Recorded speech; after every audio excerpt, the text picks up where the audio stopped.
নমস্কার, আমি প্রিয়া। তো আজকে আমি একটা বিষয় নিয়ে কথা বলবো, যেটা বলাটা সত্যি খুব জরুরি বলে আমার মনে হয়, তাই ভিডিওটা বানানো। আজকের দিনে গবেষণা বলছে একটা মানুষ সারাটা জীবনে 50% কিংবা 55%-এর মতো মিথ্যে কথা বলে। কিন্তু এটা কেন হচ্ছে আজকের দিনে দাঁড়িয়ে? এখান থেকে 100 বছর দেখি, তাহলে এতটাও কিন্তু মিথ্যে কথা মানুষ বলতো না। তার কারণটা হচ্ছে সমাজ আর নিজেদের মা বাবা। দেখুন, একটা বাচ্চা যখন জন্মায় তখন তার মা বাবাই কিন্তু তাকে কথা বলাটা শেখায়, ঠিক আছে? তার মা বাবাই তাকে প্রোটেক্ট করে, আর এই চারিপাশে মানুষজন দেখে তারা বড় হয়। এবার চারিপাশে পরিবেশ পরিস্থিতি আর মা বাবাকে দেখেই একটা বাচ্চা যখন কথা বলতে শিখছে, তার বুদ্ধি হচ্ছে, তখন সে একটু বড় হতে না হতেই মা বাবাকে মিথ্যে বলছে, পুরো একটা মিথ্যের জগৎ তৈরি করে ফেলছে।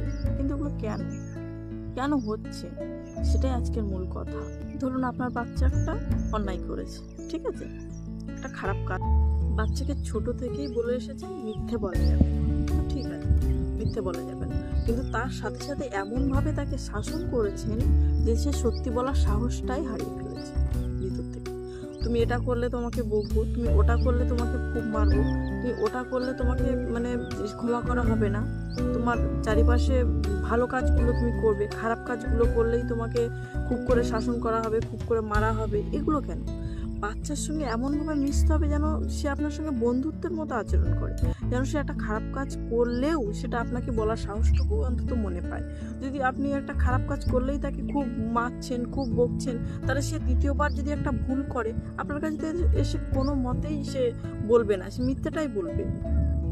কারণ সে জানে যে তাকে বকা হবে, তাকে মারা হবে। তাহলে সে কি করে মনে সাহসটা পাবে? হ্যাঁ, তাকে আপনি কাছে ডেকে বোঝান, বুঝিয়ে দুটো কথা বলুন। তারপরেও যদি না হয় তখন আরেকটু ভালো করে